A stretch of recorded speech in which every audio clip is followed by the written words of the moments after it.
आइए बच्चों, BCom fifth semester का रिजल्ट निकल गया है। ऑफिशियल के द्वारा एक नोटिफिकेशन रिलीज किया गया है और उसमें बताया गया है कि हम लोग किस हिसाब से पेपर को चेक करते हैं और कहां कहां रॉन्ग होने से क्या क्या मार्क्स काटते हैं, कितना मार्क्स काटते हैं। तो ये बहुत हेल्पफुल होगा उन बच्चों के लिए जिनका सप्ली आया है, साथ ही साथ उन बच्चों का भी जिन्होंने मार्क्स उठाया, पास हुए, लेकिन वो अनसेटिस्फाइड है, उनको नहीं लग रहा है कि इतना कम मार्क्स आएगा मेरा, इससे ज्यादा मार्क्स आना चाहिए।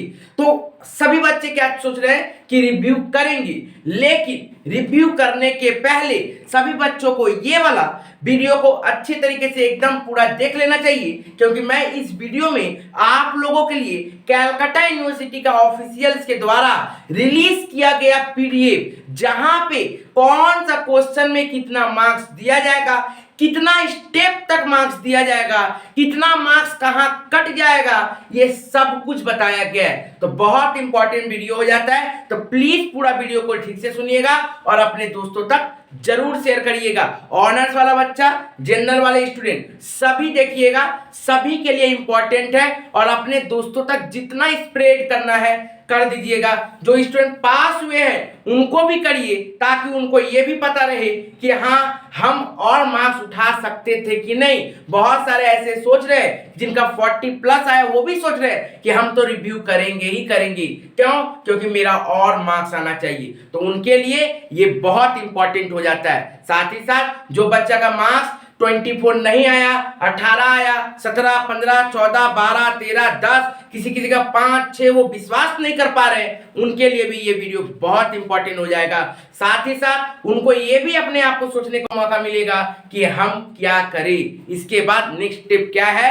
और यदि मान लीजिए रिव्यू करा के यदि उनका मार्क्स बढ़ा या फिर उस हिसाब से रिव्यू करा के पास नहीं हो पाए, फिर भी वो अगला बार जब फिफ्थ सेमेस्टर का एग्जाम देंगे तो उनको इन बातों का ख्याल रखना पड़ेगा। तो देखिएगा ध्यान से, एक एक बातों का मैं डिस्कस करूंगा। देखिए एकदम पूरा पीडीएफ जो सीयू ऑफिशियल के द्वारा दिया गया है वो मैं पीडीएफ दिखा रहा हूं, विथ आंसर के साथ, विथ सॉल्व के साथ। ये जो भी दूसरा हम लोग जो सॉल्व करके देते थे उससे ज्यादा ऑथेंटिक है ये, और जो सीयू जैसे सॉल्व करती है, सीयू जैसे मार्क्स डिवीजन करती है, वो मैं आपको दिखा रहा हूं। यहां पे एक एक क्वेश्चन के बारे में, एक एक का आंसर के बारे में दिया गया है। ध्यान से एक एक करके पूरा चीज को देखिएगा, बहुत इंपॉर्टेंट होगा। तो चलिए पीडीएफ को पूरा एक्सपैंड करके धीरे धीरे एक एक चीज को मैं दिखाता हूं, ध्यान से सुनिएगा। ये कलकत्ता यूनिवर्सिटी के द्वारा BCom fifth semester honours under CBCS examination 2023 paper code DAC 5.2 AH means corporate accounting. ये ऑनर्स का कॉर्पोरेट अकाउंटिंग को पूरा बताया गया है, पूरा एक एक चीज़ करके बताया गया कि कैसे चेक किया जाता है। अब ये मत सोचिएगा कि जनरल वाले नहीं देखेंगे, जनरल के लिए भी इंपॉर्टेंट, क्योंकि उन लोगों का भी पेपर ऐसे ही चेक होता है, ठीक है। तो ऑनर्स और जनरल दोनों बच्चे देखेंगे। अब देखिए सबसे पहला नोट में क्या बोला गया, examiner are required to reading. वो एग्जामिनेशन के लिए बोला गया कि टीचर लोग कैसे पेपर से, कैसा पेन से चेक करेंगे, उसको कैसे मेनटेन करेंगे। ये सब चीज़ मैं आपका टाइम वेस्ट करने के लिए नहीं दिखा रहा हूँ। यहाँ पे देखिए ये चार्ट टीचर के द्वारा बताया गया हुआ स्क्रिप्ट नेम देखिए किसका, एक भवानीपुर कॉलेज का है, एक GMCSM महाविद्यालय, एक सावित्री गर्ल्स कॉलेज की, एक चितरंजन कॉलेज का, ठीक है, ओके। यहाँ पे फ़ोन नंबर दिया हुआ था इसलिए मैंने वहाँ पे थोड़ा ब्लर कर दिया।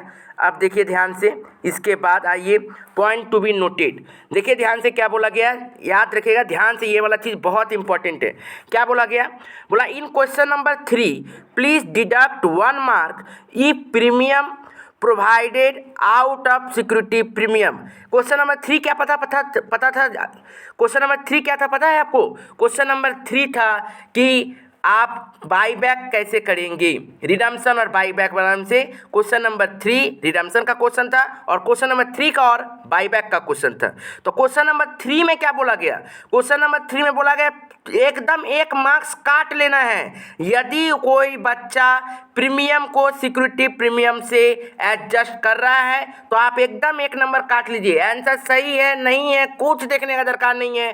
जैसे ही कोई बच्चा प्रीमियम को सिक्योरिटी प्रीमियम से डिडक्ट कर रहा है, हटा रहा है, सेटअप कर रहा है, तो आप क्या करिए, उसको एक नंबर काट दीजिए। डायरेक्ट बोला गया प्रीमियम जनरल रिजर्व से एक्सेप्टेड किया जा सकता है, एडजस्ट करना। नेक्स्ट 2 नंबर पॉइंट में देखिए क्या बोला। 2 नंबर पॉइंट में बोला क्वेश्चन नंबर 3 और मतलब बाईबैक के बारे में बोल रहा है यदि शेयर बाईबैक के जगह में इक्विटी शेयर होल्डर भी लिखा जा सकता है, कोई दिक्कत नहीं है। चलिए नेक्स्ट क्वेश्चन पॉइंट नंबर 3 देखिएगा। पॉइंट नंबर 3 था आपका वैल्यूएशन ऑफ शेयर से। पॉइंट नंबर 3 क्वेश्चन नंबर 5 और क्वेश्चन नंबर 5 में था गुडविल और उसका और में था वैल्यूएशन ऑफ शेयर से। क्या बोल रहा है प्लीज डिडक्ट 2 मार्क्स, एकदम डायरेक्ट 2 मार्क्स आप डिडक्ट करिए। क्यों?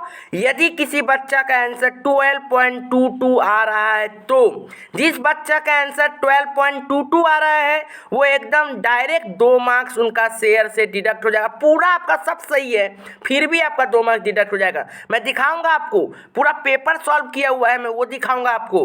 बहुत इंपॉर्टेंट हो जाता है बाबू, एक एक चीज़ को समझना पड़ेगा। नेक्स्ट देखिए क्वेश्चन नंबर 7 के बारे में बोला गया है please deduct 1 marks if the contingent liability 4 lakh not given correctly. मतलब कंटीजेंट लायबिलिटी यदि बैलेंस शीट का फुट नोट में ना दिखाया गया हो तो 1 नंबर डायरेक्ट काट लीजिए। मतलब यहाँ पे देखिए यदि आपका सब कुछ सही है लेकिन आप एडजस्ट या फिर थोड़ा सा मिस्टेक किए हैं तो 2, 1, 3 और 1, 4 नंबर तो ऑलरेडी ऐसे ही डिडक्ट का CU ऑफिशियल्स को बता दिया गया था। जिनको आंसर चेक करना है उनको पहले गाइडलाइन दे दिया गया था। अब आइए आप देखिए क्वेश्चन को सॉल्व कैसे किया गया था, ध्यान से देखिएगा। देखिए क्वेश्चन नंबर 1 क्या था, शेयर से रिलेटेड देखिए एंट्री पास करके बता दिया गया। अब आप लोग चेक कर लीजिएगा बाबू कौन सा टीचर का क्या सॉल्यूशन हुआ था, कैसे हुआ था, नहीं देखना है आप लोगों को। आप लोग क्लास में क्या किए थे, कैसे आप लोग एग्जाम से आके सॉल्व किए थे, कुछ नहीं देखना है आपको। यहाँ पे देखा दिया गया है, आपको इसी को फॉलो करना पड़ेगा। ध्यान से देखिएगा क्या बोला गया, वर्किंग 4 मार्क्स दिया गया और जनरल के लिए 6 मार्क्स दिया गया। आप लोग प्लीज़ अमाउंट मिला लीजिएगा, अमाउंट मैच करा। थोड़ा सा प्रोसेस ऊपर नीचे हो सकता है लेकिन आप लोग अमाउंट मैच करा लीजिएगा। जो वर्किंग ऐसे ना किए होंगे दूसरा तरीके से किए होंगे चलेगा, लेकिन प्लीज़ आप लोग अमाउंट मैच करा लीजिएगा। अमाउंट देख लीजिएगा क्वेश्चन 1 नंबर का। क्वेश्चन नंबर 1 का ये देखिए पूरा सॉल्यूशन कैलकाटा यूनिवर्सिटी के ऑफिशियल्स को दे दिया गया था जो आंसर चेक कर रहे थे। क्वेश्चन नंबर 2 ईसॉप से रिलेटेड क्वेश्चन था, तो क्वेश्चन नंबर 2 ईसॉप से रिलेटेड देखिए बोल दिया गया था 7 + 3, 3 नंबर फॉर वर्किंग, 7 नंबर पूरा सम्स के लिए। देखिए क्वेश्चन नंबर 2 का पूरा अच्छी तरीके से इन लोग को बता दिया गया था। आंसर अमाउंट मिला लीजिएगा कितना इतना आंसर आप लोगों को आया था कि नहीं, एक बार थोड़ा सा दिमाग में जोड़ देने का कोशिश करिएगा। अब देखिए क्वेश्चन नंबर 2 और क्या था सर, अंडर राइटिंग से रिलेटेड क्वेश्चन था। क्वेश्चन नंबर 2 अंडर राइटिंग से रिलेटेड क्वेश्चन था। अब देखिए वहाँ पे पूरा ग्रॉस लायबिलिटी माइनस फॉर्म फिर माइनस मार्क एप्लीकेशन, देखिए 2 2 2 2 ये दिख रहा ना, ये है मार्क्स, ये होता है मार्क्स। देखिए मार्क्ड एप्लीकेशन आपने सही किया 2 मार्क मिल जाएगा, अनमार्क्ड एप्लीकेशन आपने सही किया 2 मार्क मिल जाएगा, ट्रांसफ़र आपने पहला सही किया 2 मार्क्स मिलेगा, दूसरा ट्रांसफ़र आपने सही किया 2 मार्क्स मिलेगा, और लास्ट में जब फॉर्म अंडर राइटिंग आप लोग ऐड करोगे तो उसका 2 मार्क्स मिलेगा। देख रहे हो इस तरह से 2 × 5 2 2 2 2 करके मार्क्स मिला। जो बच्चे का जिस हिसाब से किया गया होगा उसी हिसाब से मार्क्स मिला होगा। ओके बाबू। अब यदि कोई बच्चा ऊपर में ही गलती कर देगा तो उसका फिर कहीं कहीं गलती होने का चांसेस बढ़ते रहेगा, अनमार्क्ड भी गलत हो जाएगा, ट्रांसफ़र भी गलत हो जाएगा, ठीक है ना। तो फिर तो बच्चा को वैसे ही मार्क्स नहीं। मान लीजिए ग्रॉस लायबिलिटी से फॉर्म अंडर राइटिंग पहले माइनस किया ही नहीं, इसका मतलब सिर्फ और सिर्फ उसका form under writing marked application हो सकता है सही होगा, नहीं तो बाकी सारा तो गलत ही होने जा रहा है। तो आप सोच रहे हो कि मेरा अंडर राइटिंग तो पूरा 10 मार्क्स का सही था, मेरा ईसॉप से तो पूरा 10 मार्क्स का सही था, लेकिन आप देखिए क्या प्रोसेस आपका ऐसे था। देखिए ध्यान से। नेक्स्ट देखिए बाबू, नेक्स्ट आते हैं हम लोग क्वेश्चन नंबर 3। क्वेश्चन नंबर 3 था redemption of preference share. Question number 3 से रिलेटेड बोला गया था कि कोई भी बच्चा प्रीमियम ऑन रिडम्पशन को सिक्योरिटी प्रीमियम से एडजस्ट नहीं करेगा। यहाँ पे भी देखिए उस तरह से वो लोग को अच्छा से सॉल्व करके दिखा दिया गया। क्वेश्चन नंबर 3 इधर है, देखिए क्वेश्चन नंबर 3 ये रहा रिडम्पशन से रिलेटेड, इसको आपको देखना पड़ेगा। ध्यान से एक एक करके। उसके बाद देखिए क्वेश्चन नंबर 3, तो यहाँ पे भी 1 नंबर काटने के लिए बोला गया था। यदि कोई बच्चा क्या करेगा, यदि वो इक्विटी से शेयर प्रीमियम से वो एडजस्ट करेगा तो उसको मार्क्स काट लेना है। और ये रहा 3 का और देखिए right hand side left hand side में है 3 का और। यहाँ पे देखिएगा ध्यान से, इसमें क्या किया गया, एकदम एक एक करके बोला गया कि जो बच्चा जनरल रिजर्व से भी एडजस्ट कर रहा है तो चलेगा।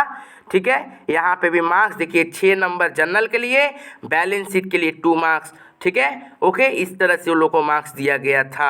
ओके बाबू, अब आइए नेक्स्ट क्वेश्चन क्या दिख रहा है। नेक्स्ट क्वेश्चन था सर क्वेश्चन नंबर 4, किससे रिलेटेड था, डिवेंचर से, रिडम्पशन ऑफ डिवेंचर से रिलेटेड। रिडम्पशन ऑफ डिवेंचर के से रिलेटेड देखिए मार्क्स कैसे डिस्ट्रीब्यूट किया गया। डिवेंचर रिडम्पशन फंड का 5 marks, debenture redemption fund investment का 3 मार्क्स और डिवेंचर अकाउंट का 2 मार्क्स। आप लोगों ने जैसे बैलेंस किया होगा उसके हिसाब से यहाँ पे मार्क्स मिला होगा। नेक्स्ट आइए क्वेश्चन नंबर 5। क्वेश्चन नंबर 5 देखिएगा ध्यान से, ये रहा क्वेश्चन नंबर 5 आप लोगों के लिए। ये क्वेश्चन नंबर 5 में आप लोगों के लिए क्या value of goodwill, valuation of goodwill और वैल्यूएशन ऑफ शेयर से रिलेटेड। तो वैल्यूएशन ऑफ गुडविल का आप लोग अमाउंट मिला लीजिएगा कि इतना आया था कि नहीं आया था। कैपिटल एम्प्लॉयड के लिए कि 3 मार्क्स दिया गया, ट्रेडिंग प्रॉफिट के लिए 5 मार्क्स दिया गया और वर्किंग तर्किंग सब मिला के 2 मार्क्स दिया गया। 5, 3, 8 और 2, 10 मार्क्स। ठीक है बाबू, अब आइए देखिए intrinsic value, value of share निकालने बोला गया था। वहाँ पे बोल दिया गया था जिनका आंसर 12.22 आ रहा है डायरेक्ट उसका 2 मार्क्स डिडक्ट किए। पहले बोल दिया गया, देखिए ये था इनकरेक्ट आंसर और ये है करेक्ट आंसर। रिजर्व हटाने के बाद, और जो रिजर्व नहीं हटाएगा उसका आंसर आएगा 14.32। तो जो बच्चा ट्रांसफर टू रिजर्व कर दिया होगा पहले ही उनका ये आंसर, और जो नहीं किया होगा उसका ये आंसर, और जिसका जो ट्रांसफर टू रिजर्व करके लिया था आंसर उसका मार्क्स 2 नंबर डिडक्ट हो जाएगा क्योंकि उसका आंसर 12.22 आया होगा, और जो नहीं माइनस किया होगा उसका आंसर 14.32 आएगा। ठीक है बाबू, तो यहाँ पे भी देखिए 5 + 5, 5 और 3 इस तरह से मार्क्स को डिस्ट्रीब्यूट करके बताया गया था। ठीक है, अब आते हैं next question number 6। Question number 6 में आइए, क्वेश्चन नंबर 6 किससे रिलेटेड था बाबू, क्वेश्चन नंबर 6 था हम लोगों का रिलेटेड किससे, अमलगमेशन और इंटरनल रिकंस्ट्रक्शन। क्वेश्चन नंबर 6, तो आइए देखिए ये रहा क्वेश्चन नंबर 6, ये रहा क्वेश्चन नंबर 6, ये रहा। देखिए सबसे पहले परचेज कंसिडरेशन निकालना है। Okay, business purchase, liquidator of account, balance sheet, ये सब को दिखा के कितना दिया। देखिए परचेज कंसिडरेशन के लिए सिर्फ 5 मार्क्स। जो बच्चा सिर्फ परचेज कंसिडरेशन सही किया होगा उनको 5 मार्क्स मिल जाएगा।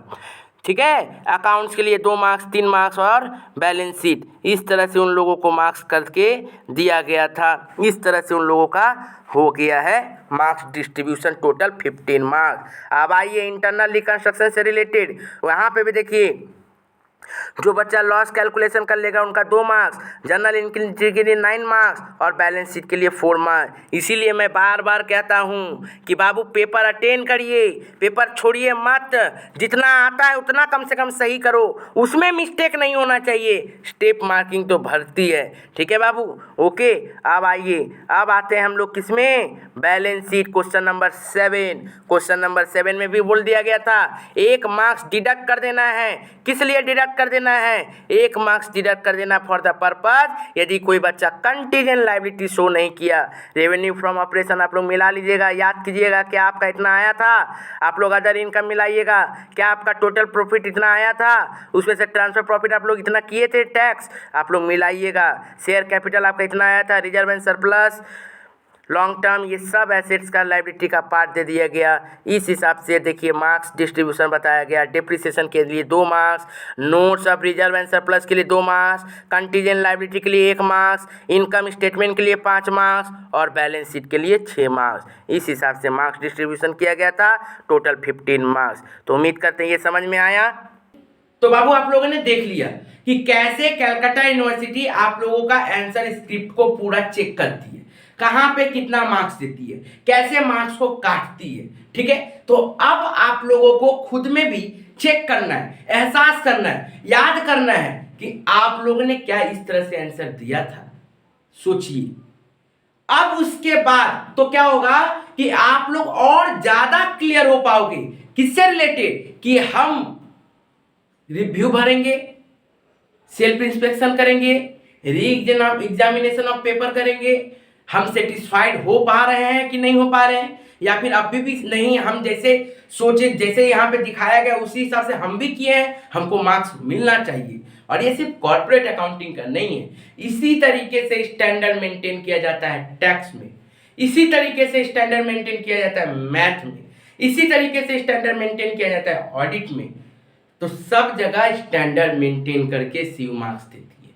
ठीक है, तो ये बहुत इंपॉर्टेंट वीडियो था, इसीलिए मैंने आप लोगों को पूरा एनालाइज करके दिखाया। मैं क्या आंसर आप लोगों को सॉल्व करके दे रहा हूं, अलग टीचर क्या आंसर आपको सॉल्व करके दे रहे हैं। आप ये नहीं बता सकते हो, आप ये नहीं बोल सकते क्लास में तो हम ऐसे ही किए थे, नहीं चलेगा।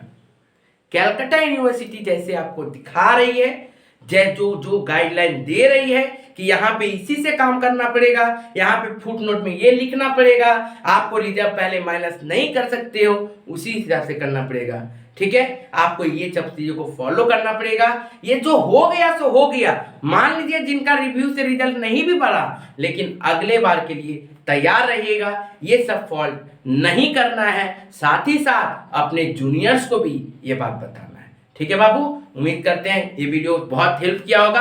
अपने दोस्तों तक जरूर शेयर करके रखिएगा, चैनल को सब्सक्राइब करके रखिए, और यदि वीडियो अच्छा लगा होगा तो लाइक जरूर करिएगा, अपने दोस्तों तक जरूर शेयर करिए। Thank you.